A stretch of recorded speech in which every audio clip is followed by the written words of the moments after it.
when Vande Bharat continues to be the talk of the town across the country and especially in Kerala, we have the master brain behind Vande Bharat, Mr. Sudhanshu Mani sir with us, joining for dialogues.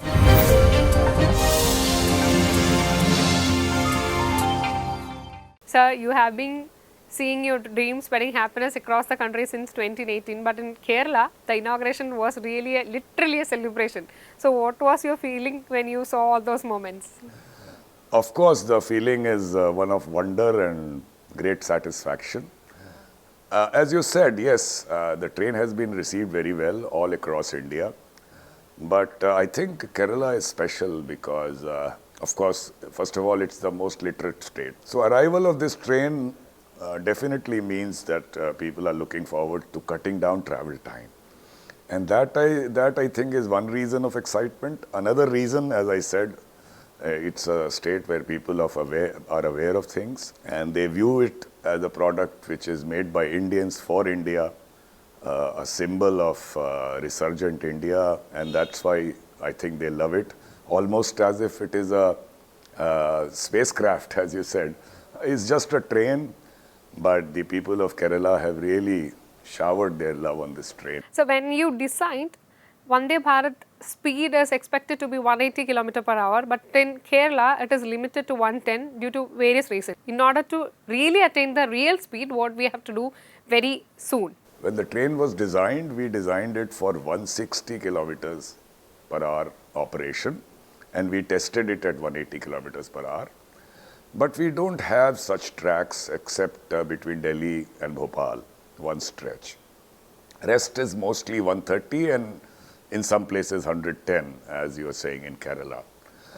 Now, although it is not being run at its full potential and it is awaiting track upgrade to do that, still because it's packed with very fast acceleration and deceleration, because it's aesthetically superior and has more passenger amenities, it's being received well.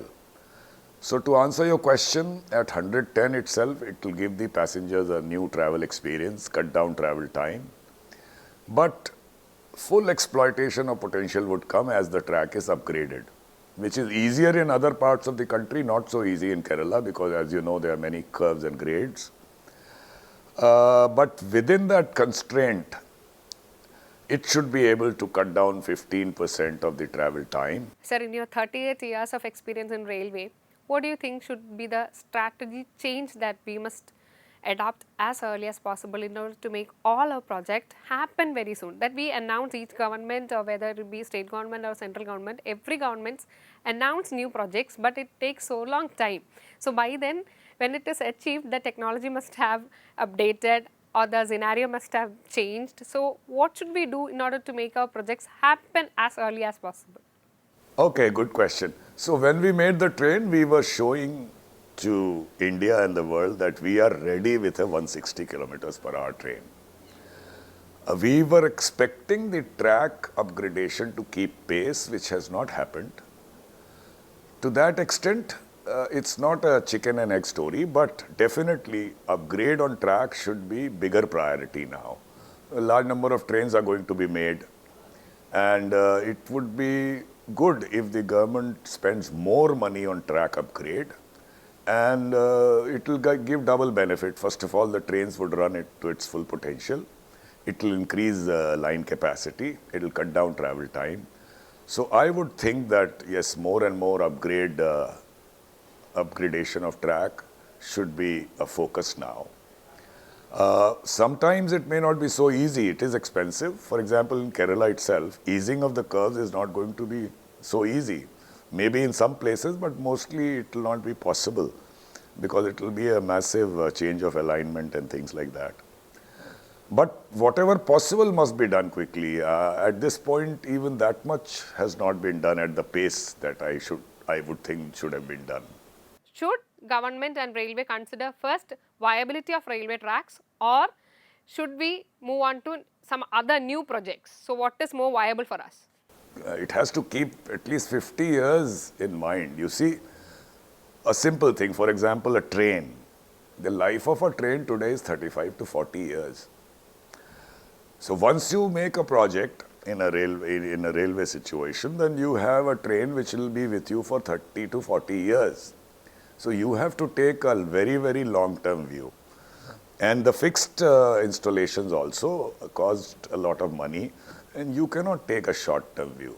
So that's very clear. It has to be a very, very long-term view. We are a democracy, so people's aspirations, people's problems cannot be ignored.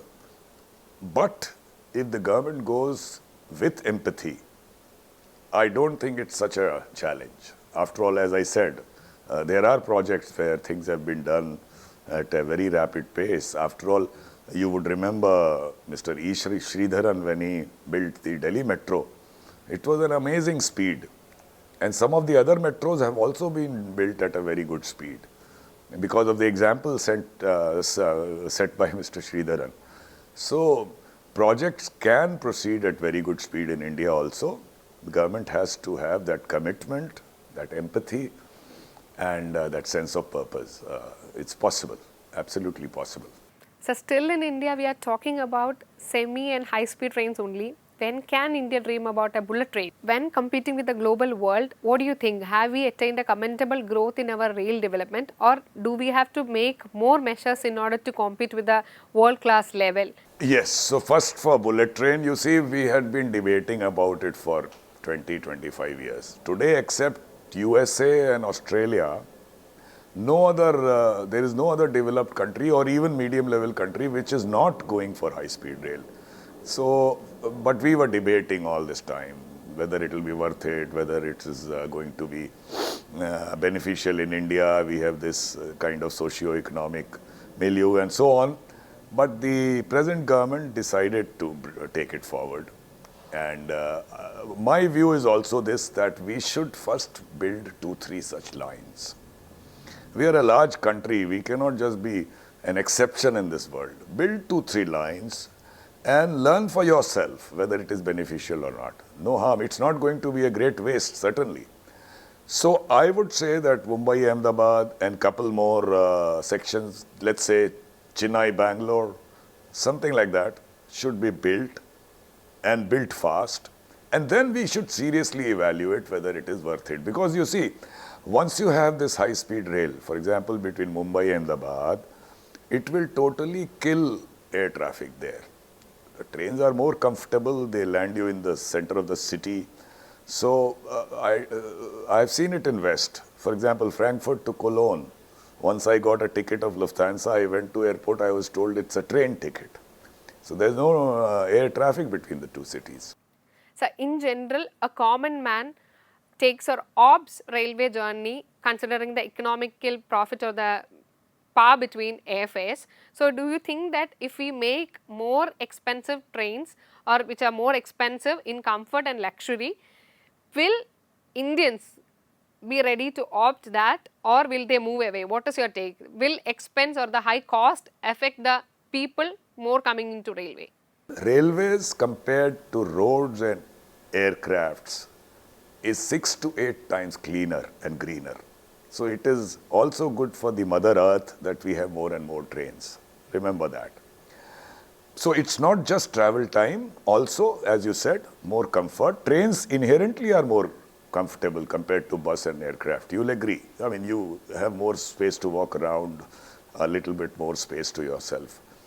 So given that, yes, I'm a votary for more and more trains, not only bullet trains, but also trains like Vande Bharat, running at 160 kilometers per hour or even higher in future on existing tracks. They will, if they will not kill air traffic, they will give a very healthy competition to air traffic. And it will be good for the country as a whole because, as I said, it is environmentally better to run more railways. Sir, I have heard you saying many times that success stories have to be discussed, but failures have to be more discussed. So tell us about the whole journey that your dream started when dreaming a high-speed train for India. Yeah, from my own story, I tell youth that, you see, usually we tell young people that you should live your dream, go after your dream, chase your dream. I will modify it a little. You see, in life, you have to take care of your bread and butter. You'll have a family, you have to take care of your family. So that's primary. First, look after yourself and your family. But make sure that that dream, that passion you have for doing something out of the box, let it not die when you take care of your family and yourself. Let it linger. It should not be extinguished. And I'm sure sooner or later an opportunity will present itself to you where it'll give you an opportunity to realize your dream. In my case, in this train story, that's what happened. I had this angst and this dream that why does India not have a better looking, aesthetically superior, speedier, technologically superior train. And I was also in the rut in the railway service for so long. But I got an opportunity to lead the biggest factory in the world. So that was an opportunity. And the opportunity of a very competent team of staff and engineers bequeathed to me. I did nothing about it. What an opportunity. And at that time, it was my job to channelize this energy and realize my dream. So you can say I waited for so long, but that opportunity presented itself and I was able to make good of it.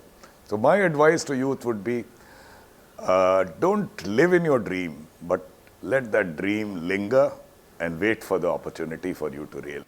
So how important is to maintain a good healthy relationship among the bureaucrats, among the workers, among the laymen, so as to make each and every project more successful? We have to break this shackle of boundaries, bureaucracy, hierarchy, walls between people. This was something we have acquired from the British, a foreign power governing Indians. So they had their own set of rules. We have not broken free of this colonial mentality yet, although everyone there is a compatriot, an Indian. GM to downwards, the lowest staff have no walls in between. They are free to interact. And that's very, very much necessary in 21st century for your human resource to be with you. It can give you wonders. People will perform 110, 120% more than their capability if they have this kind of atmosphere. So I think we were able to change things in ICF. I hope it is still continuing. This colonial culture that we have in government, not only railways, must go. Otherwise, we will never become a developed country. It has to go. So there is a general trend among our youth that they are migrating from our country in order to make their dreams happen or fulfill their dream. Why is it happening, and what is the advice that you have to give to our authorities to retain them, like to preserve our human resource, especially youth, and to make their ideas executed in our country and make benefit? Right. So it's the ecosystem. That ecosystem does not reward innovative spirit today. It does not really reward entrepreneurial new experiments and so on. We are a large country. Things are changing. They should change more rapidly. None of these people who migrate simply because they want to go abroad. They have a dream, they have a passion to do something, and they find it won't be greatly supported in the country, so they go abroad. Some of them go simply because of a better life, I don't deny that. But once we build an ecosystem where the spirit of this youth is rewarded, I'm sure migrations will stop. And in any case, India is on a growth path, and very soon we will be a larger economy, much larger economy that we are. It will present many opportunities. But the underlying sentiment that I think have is this spirit of doing your own, pride of doing your own with ownership. That has to be rewarded. The ecosystem must encourage it so that youth have this incentive to stay back in the country and do something for themselves and in the process for the country.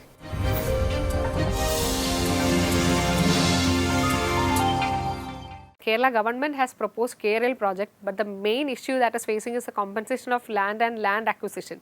So what would be your one piece of advice to our Kerala government in order to make K-Rail happen, or what would be your opinion about whether K-Rail is sustainable for Kerala and will that be beneficial more to the future? Government needs empathy and good compensation. I'll give you an example. For example, high-speed railways between Mumbai and Ahmedabad. While the land acquisition went on a very good pace in Gujarat, it did not happen in Maharashtra. Because the government at that time, the Aghadi government, did not have its heart in it. Once the government changed, land acquisition has progressed satisfactorily. That means the government also has to understand the problem of people and try to find a solution with empathy. That's the larger question. In respect of Silver Line project, I have one view about all RRTS or similar projects in the country. You see, the RRTS is being proposed in in standard gauge. I have not understood the reason for that. Because the train which the Prime Minister himself launches, this is the 15th launch today, has the stamp of the Prime Minister. That is in broad gauge. So what is the benefit of making a new line in standard gauge? I would think it should be made in broad gauge and it should be aligned or should be a part of the existing system as far as possible. And wherever the curvature has to be eased much more than possible in existing line, you can take a bypass and make a new line. This is a broad observation that I'm making. I'm not fully aware of the details of the project. But the very basic issue of making these in standard gauge is something I don't understand anymore, because the trains are there in broad gauge. What benefit are we going to get by making it in standard gauge? Broad gauge means you will be able to integrate it with the existing lines also. Maybe outside stations you take a different route, but entry to the station through existing lines, and so many benefits. It will bring down the cost also. So my view is this, such kinds of all rail projects, 160 kilometers per hour rapid rail project should be done in broad gauge. It's a very hypothetical question, I know, but still I'm attempting. If Kerala government invites you for a collaboration or for an advice for the K-Rail project, will you be joining hands with us? No. First of all, one of the things that I decided after retirement was to generally keep away from government, because I like my freedom of speech. I like to write, I like to speak, and I like to speak my mind. In a government situation, you are not supposed to do it. There is a protocol, there is a propriety. So generally I thought it will be good for me. Not that some great assignment was offered to me, but it's not sour grapes. I have enjoyed my freedom of writing and speaking. So whether it's Kerala government or any other government, I'll have to think 100 times before aligning myself with any project like this. I do consult with private industry, and that too on a limited basis, not a full time. But as an advisor, and to advise them, even if it is not a paid assignment, I'll be very, very happy to do that, because I like such projects. So a hypothetical question, definitely, but hypothetical answer that I'll be willing to advise them for whatever it's worth, but not in any assignment. It was really nice talking to you, and hope one day you will come to Kerala and have a Vande Bharat journey in Kerala. Absolutely. I would love that, and I must say in 3 words, thank you, Kerala. Thank you. If you like this video, please like, share and subscribe to our channel.